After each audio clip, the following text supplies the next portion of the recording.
At a certain age, people stop dreaming of sudden riches. But no one wants to live forever in hardship either, constantly scraping by, barely making ends meet. After years of struggling through life, everyone longs for a sense of sufficiency, not to outshine anyone, but to feel at peace, to ease the burden for their children, and to enjoy a stable old age. And yet, many of us carry a quiet sorrow. I've lived a good life, done no wrong, so why does suffering still follow me? The answer doesn't lie in fate, but in how we view life, how we treat others and money, and more deeply, in the karmic seeds we've sown over the years, often without even realizing it. This video is not a get-rich-quick formula, nor is it an empty promise. It's an honest conversation about karma and its results, about seemingly harmless habits that are quietly keeping us stuck in scarcity. But once we understand the root causes and adjust a few patterns in our daily life and mindset, transformation begins. Wealth is no longer a distant dream, but a natural outcome when our hearts learn to sow the right seeds. In the hurried flow of modern life, many may believe that simply living kindly and refraining from wrongdoing is enough to attain peace. Yet according to the Buddha's teachings, virtuous living and moral discipline are not just temporary public gestures. They are the sacred seeds of wholesome karma, a form of spiritual investment that blossoms into brighter lifetimes. The 5 precepts, not killing, not stealing, abstaining from sexual misconduct, avoiding false speech, and refraining from intoxicants, are seen as the foundation of an ethical life. Even if one doesn't chant the Buddha's name daily as a ritual, living in alignment with these precepts is itself a declaration of inner integrity and self-mastery. As Venerable Master Chin Kung once said, sentient beings suffer because they do not uphold the precepts. Keeping precepts is not self-restriction, it is liberation from suffering. These words are a gentle reminder that cultivating moral discipline is not about suppression, but about cleansing the mind and moving toward inner clarity, freedom, and peace. A well-known Buddhist story reveals just how transformative the precepts can be. A young monk, once prone to small misdeeds driven by carelessness and desire, was deeply moved when he witnessed the suffering of ordinary people bound by their past karmas. That moment awakened something within him. He resolved to refine himself through strict observance of the precepts. Over time, his heart grew pure, like a clear, flowing stream. Under his teacher's guidance, he came to realize that these precepts, though seemingly minor and offering no immediate reward, were the very key to lasting liberation and joy. That story has been passed down through generations, a living testament to the merit of walking the Buddha's path. Living virtuously also requires deep honesty, a willingness to face our own shortcomings and refine our attitudes and behavior. When our hearts open with compassion and sincerity, the precepts no longer feel like rigid rules, but like trusted companions, lamps that gently light the path of awakening. There's a saying, one who knows how to guard their wholesome mind will never fall. This is not only the Buddha's teaching, but the lived truth of countless beings who have witnessed the fruits of mindful, ethical living. Imagine each small action as a seed planted in the soil of the soul. When sown with sincerity, time and space will return to us bountiful harvests of merit, not just in this human realm, but in realms beyond. This is the essence of spiritual investment. Each moment we uphold a precept Each time we live virtuously with ease and authenticity, we are saving for a future where happiness is not fleeting pleasure, but enduring peace. Through the flow of time, these seeds of virtue will echo like a temple bell, reminding us that no matter how unstable life may seem, as long as we preserve goodness in our hearts, we will always have the chance to be reborn into realms our spirits yearn for, places of compassion, serenity, and awakening. So let every day be a chance to plant these wholesome seeds. For as the ancients wisely said, the good seeds we sow today will blossom into tomorrow's garden of joy. At a certain age, when the body begins to show signs of decline, many people suddenly become concerned about their health. But some illnesses don't arise from poor nutrition or overwork. They come from karmic seeds of harm we've unknowingly sown long ago. This is what the ancients referred to as karmic retribution of the body. Abstaining from killing is not merely about avoiding physical harm, it is the highest expression of compassion. When we stop taking life to sustain our own, our consciousness begins to free itself from hidden fear and anxiety. As the Buddha taught, all beings fear death and cherish life. Put yourself in their place and do not kill. Just this one sentence is enough to stir the heart of anyone still sensitive to the suffering of other beings. In Buddhism, vegetarianism is not merely a method of bodily purification. It is a profound spiritual practice. Choosing foods untouched by killing softens not only the body, but also the mind. Over time, anger and restlessness ease. Long-term vegetarians often report feeling lighter, falling ill less often, and growing more empathetic. This is not mystical. It's a natural result of harmony between body and mind.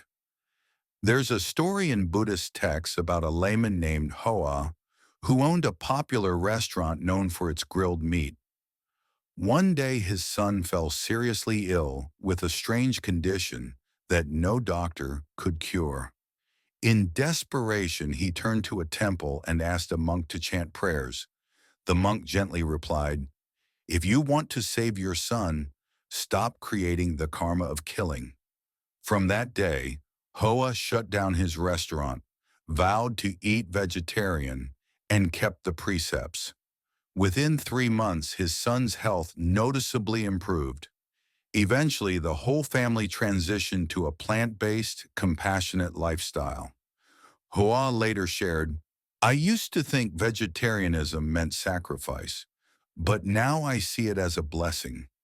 Not only did my son recover, but my wife and I also feel healthier. Our hearts feel lighter." That story is a living reminder of what many forget. Good health doesn't only come from nutrients, it also arises from wholesome karma. In the Anguttara Nikaya, the Buddha once said, "One who avoids killing, lays down weapons, and lives with loving kindness toward all beings will be reborn among humans, blessed, and free from illness." In other words, refraining from killing and practicing compassion is not only ethical, it's one of the most practical ways to invest in long-term well-being, in this life and beyond. In today's world, where medicine grows more expensive and diseases more complex, returning to a lifestyle of compassion and simplicity is perhaps the wisest and most sustainable path. No one can guarantee a life without illness, but living gently, eating mindfully, and keeping a kind heart makes the journey healthier, and if sickness comes, easier to endure, because the heart is free from guilt, regret, and turmoil. And maybe in a world where people so easily hurt one another with just a glance or a harsh word, offering ourselves a bloodless meal and a non-harming heart might be the gentlest, most beautiful gift we can give ourselves. each and every day.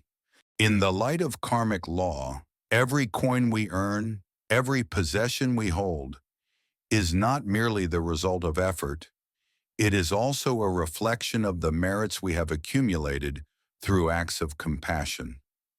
One who refrains from stealing and practices the art of givings, in essence, embracing a way of living that invites grace and blessings into their life. According to Buddhist teachings, generosity and sincerity in sharing not only lighten the burden of body and mind, but also prepare fertile ground for future fortune. The Buddha once taught, "When giving is done with a peaceful heart, blessings will naturally follow." This teaching is more than advice about handling material possessions. It emphasizes the attitude with which we give. When we offer with joy, without regret or reluctance, merit blooms like spring flowers. But when our hearts are tight and resentful in sharing, even if we gain wealth, we may never fully savor its fruit. Consider the story of a wealthy man from long ago. Despite his riches, he lived frugally, his meals no more than cold rice and boiled greens. People said he clung to his wealth like someone shackled to a key he refused to drop. When he passed away, though his fortune remained, no one remembered him with fondness. His life was marked by regret, for he never knew how to enjoy or share the blessings he had earned. That story serves as a gentle warning. Wealth is not merely to be stored, but to be opened, shared, and celebrated. A monk once reflected, "To refrain from stealing is not only about not taking others' belongings, it is also about not imprisoning the heart in days spent counting coins, forgetting how to enjoy life." His words remind us that true freedom lies not in how much we own, but in our ability to release our grip on possessions. When we give freely, without calculation, we not only sow good karma, but also discover the joy of living with an open heart. Buddhism emphasizes dana, the practice of generosity, as one of the highest virtues. Those who regularly engage in it often live in peace, finding greater fulfillment in giving than in receiving. An elderly layperson once said, "I used to think guarding my wealth secured my future, but when I learned the joy of giving, I realized I had missed a life of true freedom." Ultimately, the practice of non-stealing and wholehearted generosity unlocks the door to abundance, not just in material wealth, but in spiritual richness. When we give with a generous heart, blessings flow back to us like petals in the wind, light, effortless, and deeply meaningful. That is the profound message of the Buddha. Live in such a way that others feel joy through your generosity, for in the end, what you give will return to you manyfold. So we need not count every coin or cling tightly to what we possess. What matters is living in a way that frees the heart, making space for the joy of simply being. And in doing so, opening our hearts to share becomes the most lasting and fulfilling path to true abundance. There is a kind of poverty that doesn't reveal itself through torn clothes or empty bowls, but hides within nameless worries, fear of loss, fear of lack, fear of letting go. This is spiritual poverty, a state in which one lives in fear, even with storerooms full of wealth. Those with a miserly heart often hesitate to spend even on themselves, let alone open up to others. They accumulate endlessly, yet never feel fulfilled. Some live in mansions with overflowing bank accounts, yet eat only boiled vegetables with salt and pepper out of fear. Fear of spending, fear of scarcity, fear of future suffering. But the true suffering is a soul that shrinks a little more each day. In Buddhist teachings, this is known as attachment to material wealth, a root cause of suffering and the endless cycle of rebirth. The Buddha once said, "A person who clings to wealth like a thirsty man clutching a jug of water but dares not drink will still die of thirst." That teaching is a wake-up call for those living without joy, unable to enjoy or share the blessings they already have. A haunting story told by Master Suan Hua is that of an old woman who spent her life collecting recyclables. She lived so frugally that everyone believed she was destitute. But after her passing, people discovered hundreds of ounces of gold hidden in tin cans and wooden boxes. She wasn't materially poor. She lived as if she were. The real poverty was in her mind, in her attachment to possessions, as if losing them meant losing her entire life. So living generously doesn't mean living wastefully. Generosity is wisdom in action, spending at the right time, helping the right person, investing in the right place. Some expenses, when timed well, become seeds of merit. Some words given at the right moment can mend relationships. A person who spends with a heart grounded in spiritual understanding uses money to create happiness, not by anxiety. In the Anguttara Nikaya, the Buddha taught, "One who gives with a joyful heart is reborn in wealth and abundance. One who is miserly, though born into riches, finds it difficult to enjoy them." This explains why some people are wealthy yet live in struggle, not from a lack of money, but from a lack of joy in using it. Miserliness becomes an invisible shackle around their hearts. One middle-aged Buddhist shared, "When I was younger, I saved every penny out of fear that my children would go hungry. But the more I saved, the more anxious I became. Later, after learning the Dharma, I began letting go, sharing with those in need, taking better care of myself. Strangely, my money didn't decrease, but my heart felt lighter. My children also drew closer to me." That is the transformation, from clinging in fear to releasing with faith in karma. And so, let us remember one simple truth. Money is a means, not a chain. When we use it to beautify our lives, to strengthen our bonds, to nurture kindness, it does not disappear. It becomes a seed sown in the fertile soil of merit. And in the harvest season of life, those seeds blossom into lasting happiness. In daily life, sometimes just a single word, spoken in anger or without thought, can wound a heart, fracture a relationship, and diminish our store of blessings. Words may seem light as air, yet they can sow bitter karma that echoes through a lifetime, or even beyond. There's a saying, "Disaster comes from the mouth, blessings enter through it." A careless word can invite calamity. A kind word can open the door to peace and joy for ourselves and others. In the Dhammapada, the Buddha emphasized, harsh speech brings suffering. One who speaks with cruelty will reap sorrow in return. That suffering may come as isolation, misunderstanding, or slander, but more deeply it is the loss of our inner purity. Once the mind is clouded with anger, envy, and gossip, a tranquil life becomes very hard to sustain. One may be diligent in practicing physical precepts, not killing, not stealing, not engaging in misconduct, but still easily fall into the trap of verbal karma. A bit of idle gossip, a careless judgment, a harsh comment behind someone's back. Seemingly harmless, yet each is a karmic seed being planted. Venerable Master Chin Kung once told the story of a devout lay practitioner who chanted daily, did good deeds, and was active in charitable work. Yet for years his life showed little improvement. Upon being asked more deeply, he admitted to constantly discussing others' affairs and analyzing people behind their backs. The master gently said, "A single slanderous word can destroy 10 years of merit." The layman wept.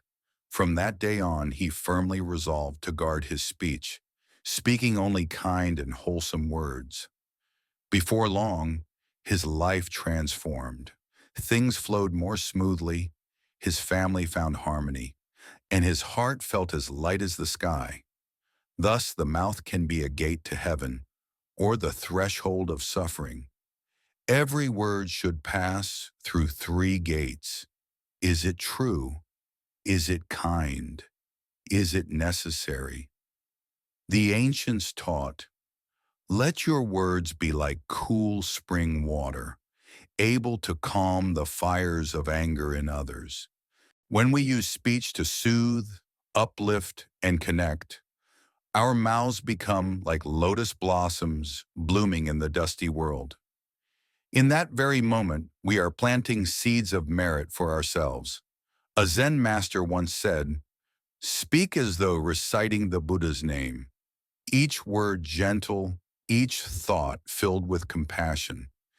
In a modern world filled with noise and social media gossip, those who can guard their speech are among the most admirable, not because they are silent, but because they know what to say, when, and how.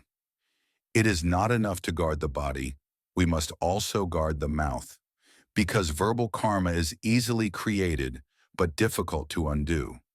A single hurtful word can leave a scar for life, yet a sincere, loving word can pull someone back from the edge of despair. So speak as though you're planting merit, and if you must remain silent, then be silent as one who is practicing the Dharma. Because when our words become pure, our lives begin to transform. In the long journey of life, there are principles we must carve into our hearts to preserve peace and aspire toward a higher way of living. The 5 precepts, fundamental ethical guidelines in Buddhism, are not rigid rules, but gentle signposts guiding us through a world full of temptation and illusion. They are the soil from which character grows and the foundation for a life of integrity. These precepts include refraining from killing, stealing, sexual misconduct, false speech, and intoxicants. Each one is a solid stepping stone toward moral cultivation, helping us stay awake, responsible, and anchored in kindness toward ourselves and others. To keep the precepts is not merely to avoid wrongdoing, but to purify the heart and free the mind from the weight of unwholesome actions. The Buddha taught, observing the precepts preserves moral character, purifies the mind, and brings peace to the heart and body.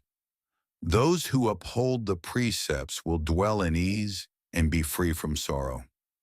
This reminds us that precepts are not limitations, but liberation, freedom from the impulses that drag us into regret, fear, and suffering. When we are no longer enslaved by base desires, we can truly live with lightness and clarity. A beautiful illustration from the Anguttara Nikaya tells of a young man named Ananda, not the famous disciple, but an ordinary person who committed to living by the 5 precepts his entire life. Though materially poor, he was deeply loved and respected for his sincere moral way of living. People admired not his wealth, but his virtue. His life was proof that through keeping precepts, one can taste the true freedom that blossoms within. Beyond the 5 precepts, the 10 wholesome deeds offer a higher path, refining our conduct through the 3 karmic gateways of body, speech, and mind. This is a moral evolution where we not only refrain from evil, but actively cultivate goodness, nurturing seeds of merit in every act. Doing good is not only about helping others, it is a blessing we give ourselves. Even small acts of kindness, like assisting a stranger, listening to someone in pain, or sharing a kind word, are all wholesome seeds planted in the garden of our heart. These seeds grow into blessings that return to us in unexpected and beautiful ways.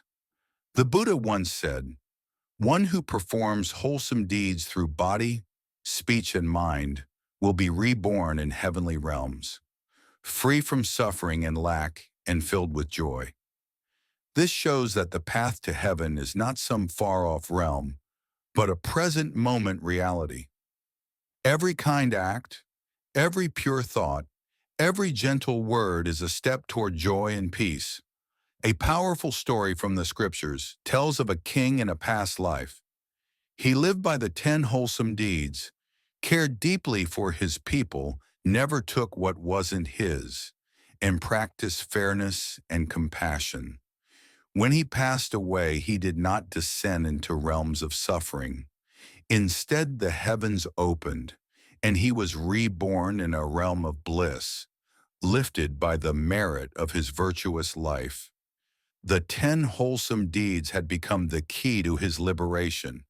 While the 5 precepts and the 10 wholesome deeds lay the groundwork for a good life, the vow to be reborn in the Western Pure Land is a higher aspiration, offered to those who wish to transcend the endless cycle of birth and death and realize the fullness of peace. Yet this vow is not merely a distant religious concept. It is a profound inner transformation that brings purity and clarity to our present life. The Buddha once said, "The vow for rebirth is not merely a wish for a peaceful place, but a transformation of the mind, making it pure, still, and unbound." Indeed, when someone sincerely holds this vow, material concerns and worldly ambitions naturally fall away.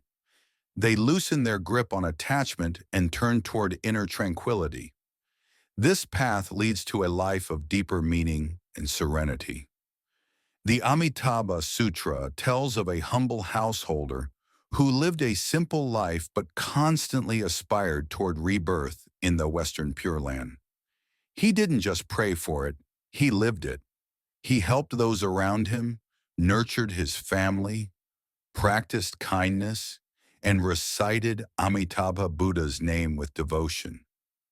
When he passed, a deep peace settled over the home, as though he had already entered a realm of pure stillness. So, the vow for rebirth is not a denial of life, but a transformation of how we live it. When we learn to let go, to walk lightly, and to see with clarity, our steps become purposeful, and our hearts find peace. To uphold the 5 precepts, to practice the 10 wholesome deeds, and to make the vow for rebirth. This is not just a path to a distant realm, but a way to live with depth, clarity, and true joy. It begins with small choices each day, and yet these choices ripple outward, transforming not just our own lives, but the world around us. In this life, there are families who once possessed great material wealth, only to witness it vanish at the hands of future generations. Such outcomes are not merely twists of fate, but reflections of karma, the unseen consequence of unwholesome actions sowed in the past. According to Buddhist teachings, when an unwholesome heart shapes a way of living, even accumulated merit becomes unstable, and its fruits may be lost, affecting not just one's life, but also the lives of one's descendants. The Buddha once taught, "Seeds of negative karma, though silently planted, will one day bear bitter fruit." This teaching is like a mirror, reminding us that material wealth alone cannot ensure a prosperous future. Wealth is a product of the mind, and when the mind is governed by greed and narrowness, its creations will inevitably collapse. Consider the story of a father, wealthy yet bound by stinginess and lacking compassion. Throughout his life, he clung tightly to his possessions, never offering help even when he had the means to ease others' suffering. When it came time to pass down his fortune, His children inherited not just the riches, but also the spiritual poverty that surrounded them. They squandered the wealth, blind to its value, and fell into wastefulness and indulgence. As the old saying goes, the past shapes the present. And this tale is a vivid example of the law of cause and effect. There is an ancient Buddhist story told through generations about a rich man obsessed with hoarding. He accumulated vast wealth but never shared it with the poor. When he died, his stores were still full, but his children had no idea how to manage or preserve it. One of his disciples, witnessing his cold-hearted ways, once said, "True wealth is not what rests in your hands, but the compassion planted through kind actions. Only then does wealth become merit, not a burden scattered by the winds." From this story comes a timeless lesson. If in life we only gather and never give, our riches will serve little purpose and may even become the source of destruction for those who follow us. Looking deeper, Buddhism teaches that generosity and helping others are not only ways to reduce attachment and craving, they are pathways for transforming negative karma into wholesome karma. The Buddha once emphasized, when the heart is generous, everything is shared. Merit flows naturally. There is no need to hoard, nor to be ruled by possessions. This reminds us that for a person or a family to sustain true abundance, one must not only know how to gain wealth, but also how to cultivate the heart, to use wealth as a vehicle for spreading love and well-being. A senior monk in a nursing home once said, "Whenever I meet someone rich but stingy, I see the image of a hurried soul tangled in turmoil, trapped and without inner freedom. It is a sorrowful thing to be materially wealthy but spiritually poor. Such wealth cannot bring goodness, just as stagnant water without flow becomes muddy and foul." Thus the message becomes clear. Wealth is the reflection of the heart, and if our hearts are gripped by miserliness, we will remain spiritually impoverished despite material abundance. What's needed is the ability to let go and to share, not just for the sake of others, but to free ourselves from the chains of selfishness. As the elders say, every coin given away is not just a gift, but a seed of peace and merit planted in your own heart. True wealth, then, is not the ability to accumulate, but the ability to enrich the soul, to make life abundant through compassion, generosity, and kindness. In the end, it is what we give that truly comes back to us, bringing lasting blessings for generations to come. From the lesson of rich, but the children squander it, karma born from an unwholesome mind, we realize that to be truly wealthy, we must grow not just in material success, but in the richness of spirit. Investing in the heart with wholesome values, the willingness to share, and the compassion to care, this is the path to unshakable merit and enduring peace. Being strict, or as many would call it, being hard to please, is not always a flaw. On the contrary, when applied wisely, it can be a guiding principle for living with dignity, improving work efficiency, and earning genuine respect from others.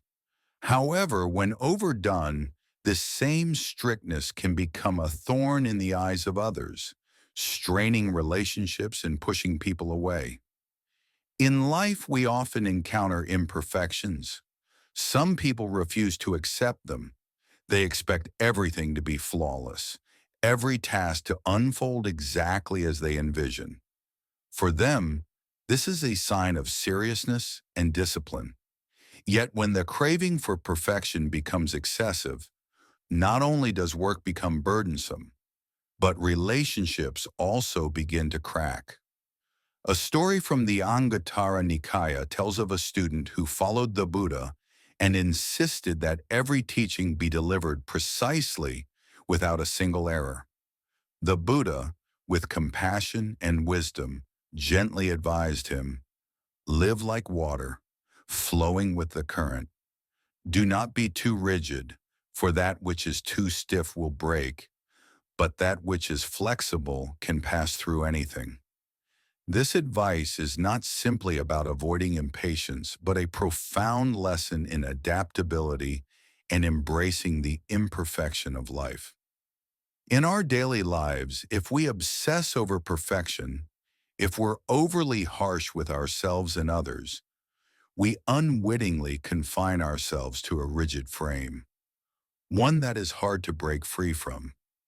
We drown in disappointment when things don't go our way, and our hearts grow heavy under the weight of our own severity. Not everything requires unyielding discipline. Sometimes we must yield, adapt, and understand that some things are simply beyond our control. The Buddha once said in the Dhammapada, "Not everything can be as we wish." But understanding this, one begins to feel lighter, no longer burdened by sorrow over what cannot be changed. This teaching reveals that serenity is not found in control, but in the capacity to accept life's imperfections. Paradoxically, it is when we let go, when we cease striving to control everything, that we can truly be at peace with ourselves and others. This does not mean abandoning integrity or shirking responsibility. We still need principles, but they must be flexible and reasonable. Strictness should exist only where it is truly necessary. In less critical matters, we should learn to step back and give ourselves and others space to breathe. There is a well-known Buddhist tale of a monk who was extremely meticulous, strict in every action, but constantly tormented by his inability to make everything perfect. Eventually, he sought counsel from the Buddha, who told him, "A person is like a gem. It must be polished to shine. But polish too hard, and the gem will crack. The refinement must be just enough, not too rigid nor too lax." These words led the monk to realize that only by maintaining inner softness could he truly find harmony in life. By being flexible, knowing when to be firm and when to yield, we make life easier for ourselves and those around us. Properly applied, strictness can command respect, but when abused, it becomes a burden, like a garment too tight to breathe in. Strictness can be a precious quality when used wisely, but if taken to extremes, it can alienate and wound. Buddhism teaches us to live with adaptability, to embrace imperfection, and to seek balance. Only when we learn the art of discerning when to be gentle and when to be firm can we truly mature, evolve, and nurture lasting, peaceful relationships in this ever-changing world. In modern life, many people mistakenly believe that rebirth into the Pure Land, Vangsan, is something that happens only after death, as if it were a gateway to some mystical paradise or a transcendent realm beyond this world. But from a Buddhist perspective, rebirth is not merely a transition between lifetimes. It is more profoundly a process of spiritual transformation, one that can unfold in the present moment, allowing us to experience serenity and purity here and now. In truth, when we cultivate compassion, lessen our greed and anger, and live mindfully, we don't have to wait for death to experience a higher realm. We begin to touch the Pure Land with every step, every breath, every act of kindness. As the Buddha taught, when the mind is pure, the Buddha's land appears. This simple yet powerful statement reminds us that where our heart dwells is where we truly reside. When our mind is clear, peaceful, and joyful, Even this human world begins to glow with the radiance of a Buddha realm. Imagine that every act of kindness, every gentle thought, and every compassionate word is a seed planted in the field of your spiritual life. If we water these seeds with love and free ourselves from the burdens of greed, hatred, and delusion, they will sprout into blossoms of merit, bringing forth a rebirth that occurs not after death, but within the living moments of our everyday life. A traditional Buddhist story tells of a layman named Phuoc Minh. Throughout his life, he suffered deeply from loss and disappointment. One day, while meditating under an ancient tree, he overheard a monk from a nearby temple saying, "Rebirth doesn't begin after death. The moment we let go of attachment, our heart is free to soar into peace, even now." These words pierced through the heavy clouds of his suffering like sunlight through morning mist. From then on, Phuoc Minh practiced compassion, mindful breathing, and present moment awareness. Slowly, he noticed a profound change within himself. The fears and anxieties that had once bound him began to dissolve. He felt as though he were already living in a sacred space of tranquility, a pure land not elsewhere, but here. In the Amitabha Sutra, rebirth is described as a profound transformation, not simply an escape from this world, but a cleansing of the mind from the chaos of craving, anger, and confusion. When we stop clinging to material things, when we open our hearts to forgiveness and love, everything around us begins to feel lighter, more serene, like a mountain stream flowing effortlessly and clear. The Buddha also taught, treat each moment as a chance to begin again, to purify the heart and free the mind. This reminds us that rebirth is not an end, but a beginning that can occur in each moment. It is a renewal of spirit, a quiet revolution inside ourselves, where the noise of worldly concern gives way to enduring peace. Therefore, we don't have to wait for the body's final farewell to be reborn. We can live each moment as a sacred transition, a fresh opening, where transformation happens with every kind act, every sincere word, and every breath of awareness. This is the secret to living in the present, turning burdens into freedom and ordinary life into a journey toward the Buddha's realm of peace. In daily life, we often get caught up in trivial concerns, worrying over details, feeling consumed by the passing of days, forgetting that time flows endlessly and that the universe is vast beyond measure.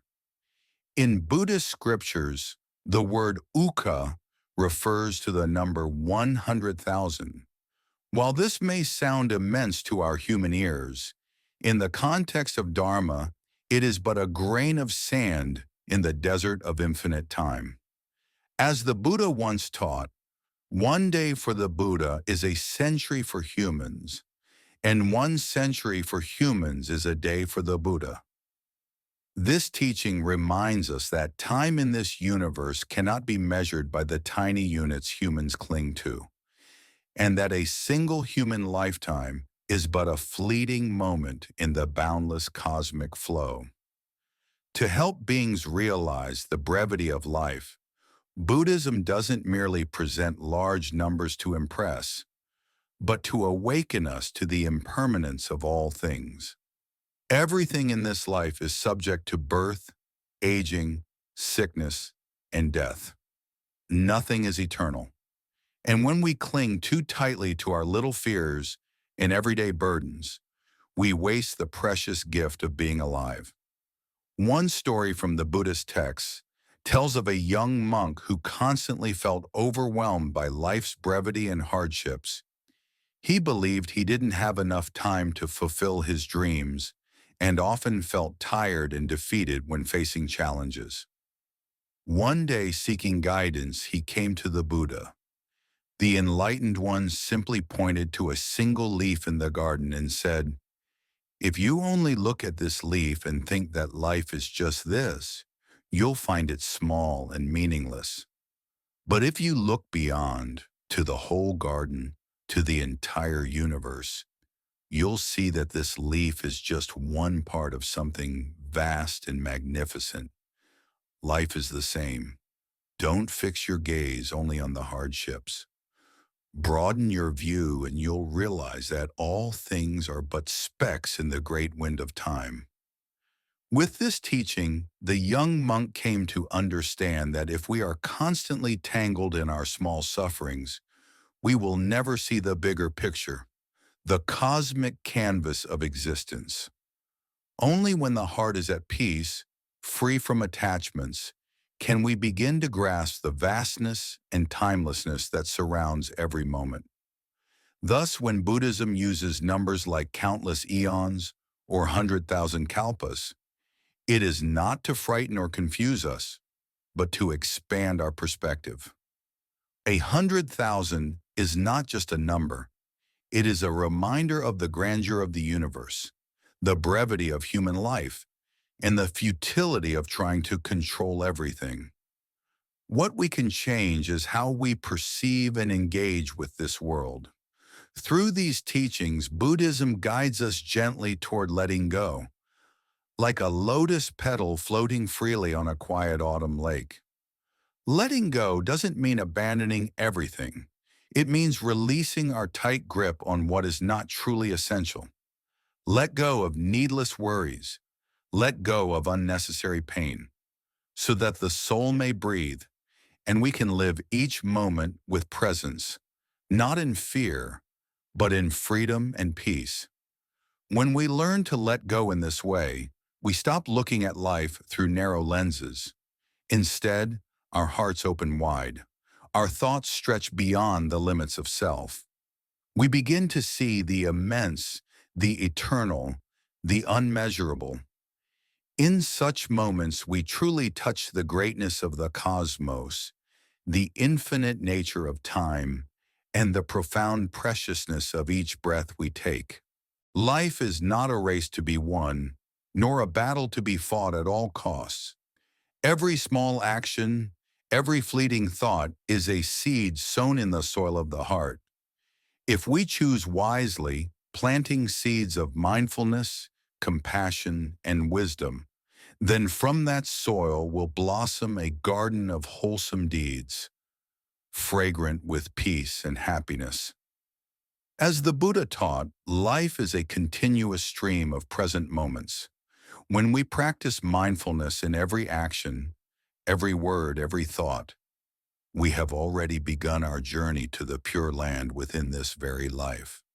There is no need to wait for the day of parting, no need to expect some magical transformation. For each awakened moment is a moment of liberation, and each compassionate deed is a step toward inner peace. So rather than chasing distant dreams of some faraway Buddha realm, let us learn to live fully in this present life, cherishing each breath, each second, with reverence. When our mind is pure, no longer weighed down by worry, greed, anger, or delusion, then every day we live is already a day of Vong-san, a day of spiritual rebirth. Life is a long journey, and each step we take leaves a lasting imprint. Let us plant seeds of compassion and mindfulness in each step, each decision, each word, so that this life itself becomes a path to joy. Not just at the end, but here and now, while we are still breathing, still loving, still growing. In that light, we begin to understand Vong-san is not a distant promise after death, but a gentle transformation happening within us. In the stillness of each mindful moment, we discover the peace and clarity that has always been waiting in ourselves in this very moment.